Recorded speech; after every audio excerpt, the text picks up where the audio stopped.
हे आहे माझ्या माहेरचं घर. तर हॅलो मंडळी, कसे आहात तुम्ही सगळे? आय होप ठीक असणार. जसं की तुम्ही बघू शकताय माझे व्हिडिओ काही कंटिन्यू येत नाही आहे, त्यांना मी काही कारणास्तव आलेली होती माझ्या माहेरी.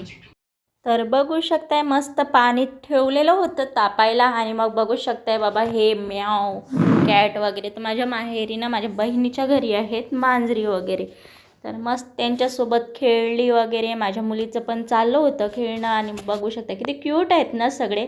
तर मस्त त्यांच्याकडे ना एवढे एक कॅट आणलेली होती, त्याचे आता एवढे बच्चे झालेले. तर मस्त आता माझी माही जेव्हा पण जाते ना घरी माहेरी माझ्या, तर माझ्या ताईकडे जाते, कारण की ते त्यांना ना कॅटवाल्यांचं घर म्हणूनच ओळखते ती. तर कॅटवाल्यांच्या घरी जायचं घ्यायचं असं तिचं चाललं होतं काहीसं. तर मग ती गेलेली होती, तर मग मला पण जावं लागलं माझ्या बहिणीच्या घरी. म्हटलं चला भेटून येऊ. तर मग माझं काही ऑफिशियल काम वगैरे होतं, ते पण कंप्लीट करू म्हटलं. आणि मग ते कंप्लीट वगैरे केलेलं, त्यासाठी मी आलेली होती तहसील ऑफिसला. तर मस्त आपण बघू शकताय तुम्ही, तर किती प्रचंड असं ना तहसील ऑफिस आता बनवलेलं आहे. माझ्या लहानपणातनं खूप छोटं होतं.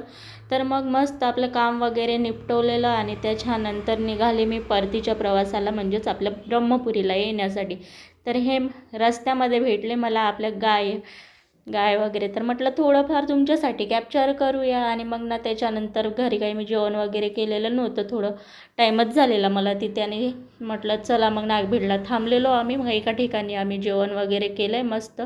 तर मी मागवलेली होती जेवणामध्ये मस्त बिर्याणी, आणि मिस्टरांनी घेतला होता मस्त दाल तडका, कारण की त्यांना व्हेज खायचं होतं आणि मला नॉन व्हेज. तर असं होता आजचा माझा प्रवास, माझा दिवस. तर थोडा प्रॉब्लेम चालू आहे माझ्या फोनचा पण, तर व्हिडिओ थोडं काही कंटिन्यू भेटणार नाही तुम्हाला. तर भेटू अशाच एका नवीन व्हिडिओमध्ये. तर बाय मंडळी, फॉलो नसेल केलं तर फॉलो करून